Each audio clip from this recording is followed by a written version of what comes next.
다 함께 찬송가 312장 부르시면서 화요일 새벽 예배를 하나님께 올려드리겠습니다.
오늘도 살아계셔서 역사하시는 하나님, 오늘 하루의 첫 시간을 하나님의 말씀 가운데 불러주셔서 듣게 하시고 기도하게 하신 은혜에 감사드립니다. 성전에서 그리고 온라인으로 이 시간을 주님께 구별하여 드리는 우리의 예배를 받아 주시옵소서. 우리의 가정을 지키시고 우리를 복되게 하시고 우리를 기쁘시게 하는 하나님의 은혜가 우리 모든 가정에 임하게 하여 주시옵소서. 역사를 주관하시는 하나님, 이 나라와 민족을 위해 간절히 기도하오니 정치와 경제, 사회문화, 안보교육, 종교 등 다양한 분야에서 이념의 갈등과 극단적 진영의 논리가 이 나라와 국민을 병들지 않게 하여 주시옵소서. 수많은 전쟁과 침략을 당하는 가운데에도 나라와 국민을 위해 헌신하고 희생하고 기도하였던 자들의 소망이 끊어지지 않게 하여 주시옵소서. 세수인 대통령과 위정자들이 하나님을 깨달아 알게 하시고 이 나라가 기도로 세워졌음을 기억하게 하여 주시옵소서. 혼란의 시기를 맞이할수록 더욱더 온 국민이 한마음 한뜻이 되게 하시고 주님의 방법으로 이 나라를 고쳐 주시옵소서. 뿐만 아니라 오늘도 여전히 고통스러운 시간을 견디며 숨죽여 예배드리는 북한의 성도들과 굶주려 죽어가는 국민들을 불쌍히 여겨 주시옵소서. 아직도 전 세계에서 유일하게 분단되어 있는 이 남북이 하루빨리 복음으로 통일되게 하여 주시옵소서. 우리가 살아가는 이 시대에 하나님을 두려워하지 않는 저 독재 정권이 끊어짐을 보게 하여 주시옵소서. 우리 교를 기억하시고 그 땅을 차지하게 하실 하나님, 오늘도 여전히 우리의 신앙을 하나님께 고백하고 이 자리를 지키게 하신 은혜에 감사드립니다. 하나님께서 집을 지키시는 그 은혜가 우리에게 있음을 깨닫게 하시고 그 집을 지키는 파수꾼의 은혜가 우리에게 임하게 하여 주시옵소서. 이 성전 건축의 과정을 오직 하나님께만 맡겨드리오니 우리의 생각과 근심이 하나님의 일하심을 제한하지 않게 하시고 여전히 남아있는 문제들 앞에서 오직 간절히 기도함으로 우리 눈에 보이는 것을 바라는 것이 아닌 하나님의 일하심만을 바라게 하여 주시옵소서. 새로운 성전을 통해 그 크기와 웅장함을 자랑하지 않게 하시고 이전보다 오히려 더욱 낮아지고 겸손한 자세로 지역과 나라를 위해 봉사하고 수고할 수 있는 우리 교회가 되게 하여 주시옵소서. 사단의 권세를 힘입은 세상과 조합이 하나님의 성전을 함부로 대하지 못하게 막아주시고 남은 재판과 모든 소송을 하나님께 맡기오니 어떤 결과이든 하나님의 공의와 역사하심만이 드러나게 하여 주시옵소서. 이를 위해 발벗고 나서서 수고하시고 고민하시고 애쓰시는 담임 목사님과 장로님들, 그리고 날마다 성전을 찾고 각자의 삶의 자리에서 기도하시는 성도님들을 성령으로 무장시켜 주시옵소서. 그래야 그들의 삶이 지치지 않게 하시고 실망하지 않게 하시고 끝까지 견디어 이겨낼 수 있도록 그들의 삶을 보호하여 주시옵소서. 교회에 속한 모든 공동체를 위해 기도합니다. 유아에서 노년에 이르는 모든 성도와 그리고 담임 목사님과 모든 교육자들, 직원들, 그리고 그 가정들마다 한 곳을 바라보며 같은 표대를 향하여 나아가게 하여 주시옵소서. 이를 위해 선한 싸움을 감당해낼 수 있는 담력을 허락하시고 주님 안에서 한 가족으로 불러주셨사오니 우리 모든 성도들이 한 몸이 되어 주님의 몸된 교회를 위해 살아갈 수 있는 힘을 허락하여 주시옵소서. 또한 가족과 자녀들의 인가기도를 위해 간절히 기도하는 성도들이 있사오니 한 사람의 그 간절한 기도가 가정을 변화시키고 하나님의 구원을 견인할 능력이 있음을 선포하게 하여 주시옵소서. 특별히 자라나는 교회학교와 청년부에도 믿음의 분별력을 허락하시고 자라나는 과정 가운데 늘 하나님의 말씀이 새겨지게 하시고 그 인생에 하나님의 일하심을 날마다 경험하며 하나님을 떠나지 않는 삶이 되게 하여 주시옵소서. 또한 여러 질병의 이유로 육신이 아픈 가운데에도 주님의 은혜를 사모하며 주님의 전으로 달려나온 성도님들과 그렇지 못한 상황으로 인해 집에서, 병상에서, 또 요양원에서 간절히 기도하시는 성도님들을 기억하여 주시옵소서. 각 사람의 간절한 마음마다 또 아픈 곳마다 응답하여 주시고 그들의 아픔에 친히 안수하여 주시옵소서. 더러운 질병들은 나사렛 예수 그리스도의 이름으로 떠나가게 하시고 다시금 사단이 우리의 몸과 마음을 주장하지 못하도록 십자가에서 흘리신 예수 그리스도의 보혈이 우리의 몸에 충분히 적셔지게 하여 주시옵소서. 육신이 공고할 때나 괴로울 때나 힘들 때에나 여전히 하나님께 사랑받는 자녀임을 깨닫고 경험케 하여 주시옵소서. 우리의 모든 소망이 주님께 있음을 고백하오니 그 소망이 넘치는 은혜를 받는 우리들의 삶이 되게 하여 주시옵소서. 또한 누운 자리마다 예수 그리스도의 이름으로 일어나게 하시고 허리와 무릎과 관절과 그 모든 마디마디를 견고하게 하시며 암과 죽음을 이룬 병까지도 주님의 손으로 어루만져 주시옵소서. 특별히 시술과 수술을 받고 항암의 과정을 견디고 있는 성도님들과 또 수술의 결과와 회복을 기다리는 성도님들에게도 강하고 담대한 마음을 허락하여 주시옵소서. 또한 연로하신 어르신들은 그토록 간절히 바라는 새 성전에서 함께 예배드릴 수 있는 은혜 또한 허락하여 주시옵소서. 육신의 질병과 관계적 어려움으로 마음의 병을 지고 있는 성도들이 있다면 그 마음도 위로하시고 보살펴 주셔서 무너진 그 마음을 붙잡고 일어설 수 있는 힘을 허락하여 주시옵소서. 우리 교회가 돕는 모든 선교지들을 위해 기도합니다. 국내와 세계 구석구석에 나아가 종교의 자유가 억압된 곳에서, 분쟁과 전쟁이 있는 그곳에서 여전히 목숨 걸고 하나님의 복음을 전하고 계시는 목사님들과 선교사님들과 그 가정들을 지켜 주시옵소서. 선교의 사역을 감당할 때마다 지치지 않는 힘을 허락하여 주시고 부족함이 없고 모자람이 없도록 그 재정을 채워주시며 그 지역이 복음화되고 하나님의 나라를 닮아가는 선교지들이 되게 하여 주시옵소서. 이 시간 함께 말씀 나눌 때 우리들의 영안이 열리게 하시고 그 말씀을 온전히 받아 각자의 삶에서 적용하며 오늘 우리에게 주신 하루를 주님과 동행하며 말씀으로 승리케 하여 주시옵소서. 우리 주 예수 그리스도의 이름으로 간절히 기도하옵나이다. 아멘. 오늘의 성경 말씀은 창세기 9장의 말씀입니다. 창세기 9장의 말씀을 PR에서 성경 읽기로 함께 읽고 말씀 나누겠습니다. 제9장.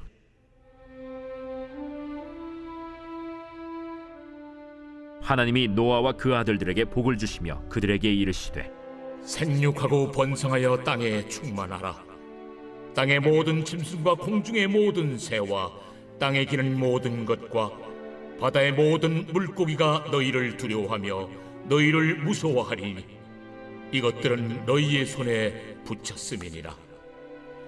모든 산 동물은 너희의 먹을 것이 될지라. 채소같이 내가 이것을 다 너희에게 주노라. 그러나 고기를 그 생명되는 피째 먹지 말 것이니라. 내가 반드시 너희의 피 곧 너희의 생명의 피를 찾으리니 짐승이면 그 짐승에게서 사람이나 사람의 형제면은 그에게서 그의 생명을 찾으리라. 다른 사람의 피를 흘리면 그 사람의 피도 흘릴 것이니 이는 하나님이 자기 형상대로 사람을 지으셨음이니라.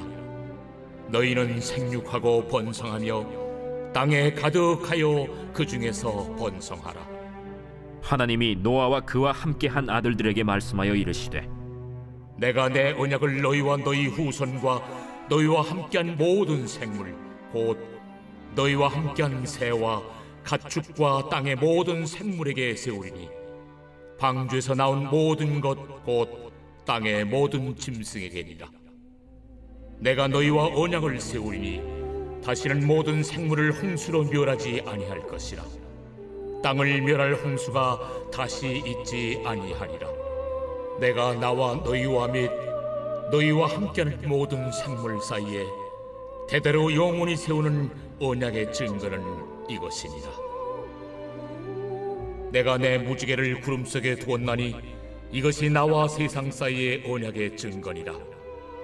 내가 구름으로 땅을 덮을 때에 무지개가 구름 속에 나타나면 내가 나와 너희와 및 육체를 가진 모든 생물 사이에 내 언약을 기억하리니 다시는 물이 모든 육체를 멸하는 홍수가 되지 아니할지라. 무지개가 구름 사이에 있으리니 내가 보고 나 하나님과 모든 육체를 가진 땅의 모든 생물 사이에 영원한 언약을 기억하리라. 내가 나와 땅에 있는 모든 생물 사이에 세운 언약의 증거가 이것이라. 방주에서 나온 노아의 아들들은 셈과 함과 야벳이며 함은 가나안의 아버지라. 노아의 이 세 아들로부터 사람들이 온 땅에 퍼지니라. 노아가 농사를 시작하여 포도나무를 심었더니 포도주를 마시고 취하여 그 장막 안에서 벌거벗은지라. 가나안의 아버지 함이 그의 아버지의 하체를 보고 밖으로 나가서 그의 두 형제에게 알리매 셈과 야벳이 옷을 가져다가 자기들의 어깨에 메고 뒷걸음쳐 들어가서 그들의 아버지의 하체를 덮었으며 그들이 얼굴을 돌이키고 그들의 아버지의 하체를 보지 아니하였더라. 노아가 술이 깨어 그의 작은 아들이 자기에게 행한 일을 알고 이에 이르되 가나안은 저주를 받아 그의 형제의 종들의 종이 되기를 원하노라. 셈의 하나님 여호와를 찬송하리로다. 가나안은 셈의 종이 되고 하나님이 야벳을 창대하게 하사 셈의 장막에 거하게 하시고 가나안은 그의 종이 되게 하시기를 원하노라. 홍수 후에 노아가 350년을 살았고 그의 나이가 950세가 되어 죽었더라.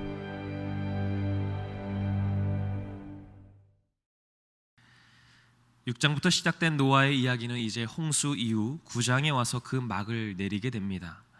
그러면서 하나님께서는 태초의 인류 아담과 하와에게 내리셨던 그 복을 이제는 최후의 인류에서 다시 인류의 시조가 되는 노아와 그 가족들에게 같은 복을 내리시게 됩니다. 그 복은 1절을 보면 하나님이 노아와 그 아들들에게 복을 주시며 그들에게 이르시되 생육하고 번성하여 땅에 충만하라 라는 것이었습니다. 이것을 통해 하나님의 관심은 인류의 멸망이 아니라 인류가 복을 받는 것이라는 사실을 깨닫게 합니다. 그런데 그 이후에 나오는 말씀들을 보면 태초의 인류에게 주셨던 복과는 그 내용이 조금 달라진 것을 보게 됩니다. 먼저는 인간과 동물의 관계입니다. 2절을 보면 땅의 모든 짐승과 공중의 모든 새와 땅에 기는 모든 것과 바다의 모든 물고기가 너희를 두려워하며 너희를 무서워하리니 이것들은 너희의 손에 붙였음이니라. 원래 인간은 동물을 다스리긴 했지만 그 이름을 붙여주는 친밀한 관계였습니다. 그런데 이제는 동물이 인간을 두려워하고 무서워하는 상태로 바뀌게 되었다는 것입니다. 또한 3절을 보면 모든 산 동물은 너희의 먹을 것이 될지라 채소같이 내가 이것을 다 너희에게 주노라 라고 말하고 있습니다. 창세기 1장에서는 인간의 먹거리로 식물만을 언급했었지만 이제는 동물도 인간의 먹거리로 주어졌다는 것입니다. 그러나 주의해야 할 것은 동물을 먹을 때 고기만 먹을 수 있고 피를 먹는 것은 금지되었습니다. 그 이유는 피가 생명을 상징하기 때문입니다. 그래서 피를 먹지 말라는 명령이 구약에서 많이 언급되고 있는데 그 첫 언급이 여기에서 등장한 것입니다. 피에 대한 언급이 이어지면서 인간의 피 흘림에 대한 하나님의 보복 의도까지 묘사하시게 됩니다. 하나님께서는 사람의 피를 흘리게 하는 것, 즉 사람의 생명을 죽이는 것에 대하여는 반드시 보복을 하시겠다는 것이었습니다. 그 이유는 명확했습니다. 6절의 하반절을 보면 이는 하나님이 자기 형상대로 사람을 지으셨음이니라. 인간이 하나님의 형상이기 때문이었습니다. 이것은 창조 때 부여받은 하나님의 형상으로서의 인간의 모습이 홍수 이후에도 여전히 유지되고 있음을 말하고 있는 것입니다. 이렇게 최후의 인류에서 다시 인류의 시조가 된 노아와 그 자녀들에 대한 복을 선포하시면서 마지막에는 무지개를 보여주시며 다시는 홍수로 심판을 하지 않겠다라는 약속을 더하십니다. 홍수 이전에 무지개가 존재했는지 아니면 홍수 이후에 처음으로 무지개를 보여주셨는지는 알 수 없는 일이지만 중요한 것은 그 순간부터 인류와 자연의 보존을 위해 새로운 의미가 그 무지개를 통해 부여되었고 하나님의 사랑을 기억할 수 있게 하셨다라는 것입니다. 그렇게 꽤 많은 시간이 흘렀고 세상에는 노아와 또 그 세 아들로 태어난 인류가 채워져 가고 있었습니다. 생육하고 번성하여 땅에 충만하라는 하나님의 명령을 잘 수행한 것으로 여겨지는 대목입니다. 그래서 19절을 보면 노아의 이 세 아들로부터 사람들이 온 땅에 퍼지니라 라고 기록하고 있는 것입니다. 이 말을 조금 더 쉽게 풀이한 표준 세번역에서는 이 세 사람이 노아의 아들인데 이들에게서 인류가 나와서 온 땅 위에 퍼져나갔다라고 기록하고 있습니다. 그러나 삶의 문제는 가장 평안할 때 찾아오기도 합니다. 그동안 노아에 대해 의인이자 당대의 완전한 자라고 하면서 도덕적, 신앙적인 측면에서 노아에 대해 긍정적으로 표현해왔던 성경이었지만 이제는 그 분위기가 조금 반전됩니다. 노아는 포도나무를 심고 포도 농사를 하며 살아가고 있었습니다. 그래서 하루는 그렇게 수확한 포도로 이 포도주를 만들었고 인사불성이 될 정도로 마시고 취하여 벌거벗고 누워서 자게 됩니다. 고대 이스라엘에서 포도주를 마시는 것이 금지된 것은 아니었지만 구약 성경은 술 취함에 빠지는 것을 부정적으로 평가하며 지혜롭지 못한 행동으로 여기기는 합니다. 나아가 술 취함에 빠지는 사람은 곧 음행을 범한다고 여기기까지 합니다. 비슷한 예로 나실인 서약을 한 사람은 포도주나 독한 술을 마시지 않겠다고 서약하고 제사장들 또한 회막에 들어갈 때는 포도주를 마셔서는 안 된다라는 율법이 있습니다.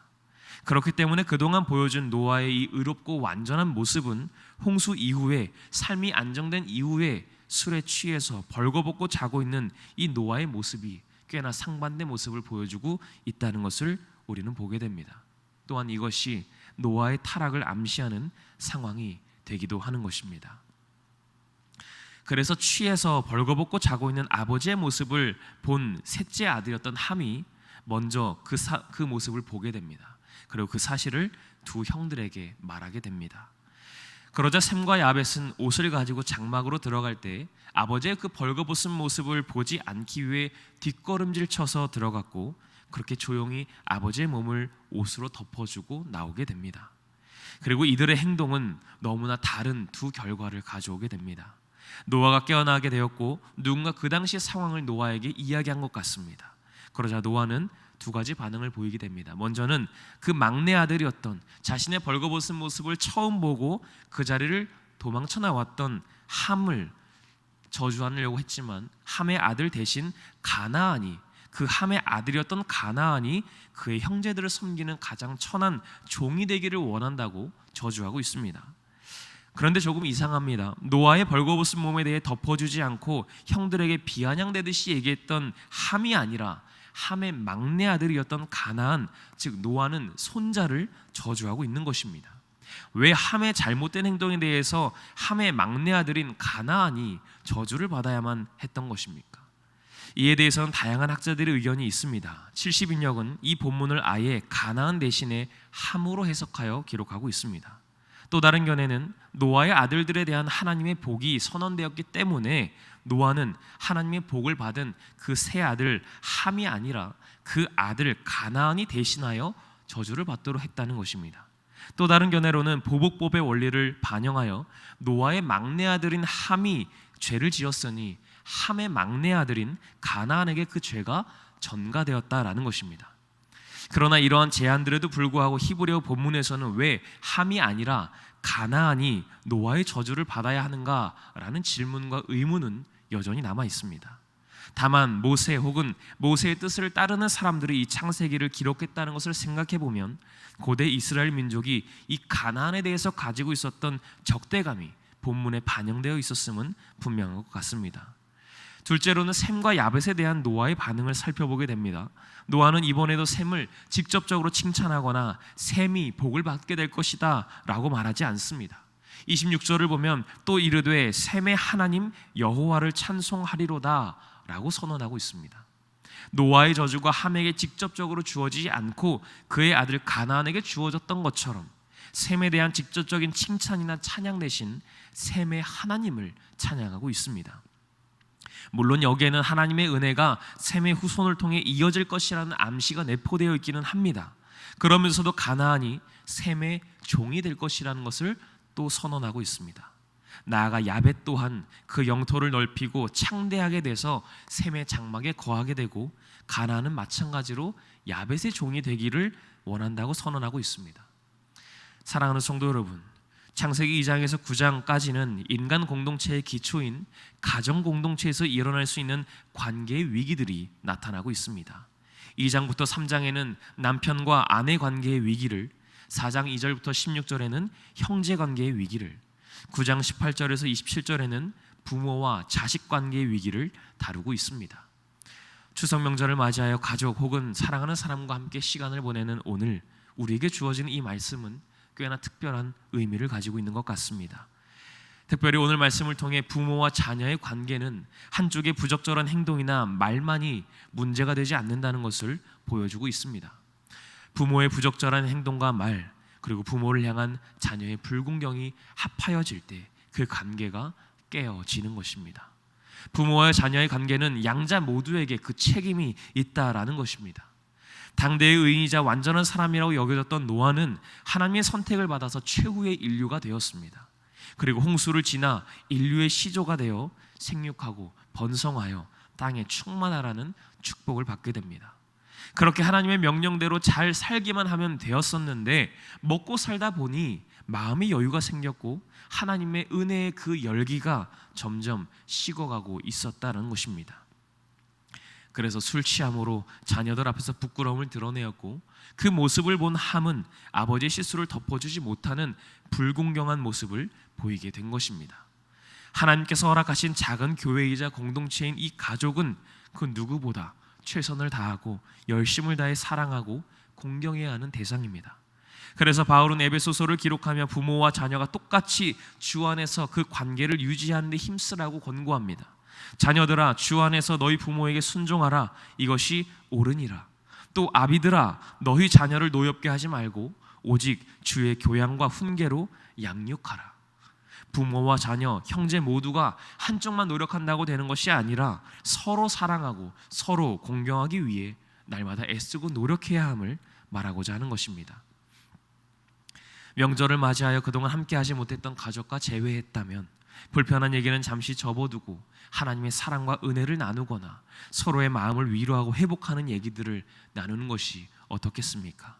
혹시 가족을 만날 수 없는 상황이라면 내가 사랑을 전할 수 있는 누군가에게라도 그 사랑을 전할 수 있는 기회를 가져보는 건 어떻겠습니까? 하나님의 형상으로 지음받은 우리 모두가 하나님 안에서 서로 존중하며 사랑하고 그렇게 살아갈 때 그 공동체가 결국 하나님의 나라를 닮아가게 될 것입니다. 그런 삶이 되기를 바라며 오늘 하루도 우리의 사랑을 마음껏 표현하고 말할 수 있는 저와 여러분들의 삶이 되시기를 주님의 이름으로 간절히 축원합니다. 함께 기도하겠습니다. 오늘 우리에게 주신 말씀을 붙잡고 함께 기도하시길 소망합니다. 부모의 실수를 덮어줄 수 있고 또 부모를 공경할 수 있고 또 그런 부모 밑에서 자라나는 자녀들을 위해 부모가 날마다 애쓰고 마음을 쓰는 그런 가정들이 되게 하여 주시옵소서. 그 안에 하나님의 사랑이 늘 녹아있는 사랑이 선포되게 하시고 그 사랑을 표현하고 그 사랑을 날마다 고백할 수 있는 우리 모두의 모습이 되게 하여 주시옵소서. 또한 우리 교회 7가지 기도 제목을 가지고 함께 기도하시고 특별히 교회 건축과 환우들의 치유와 우리가 가져온 모든 기도의 제목들을 간절히 기도하신 후에 삶의 자리로 돌아가겠습니다.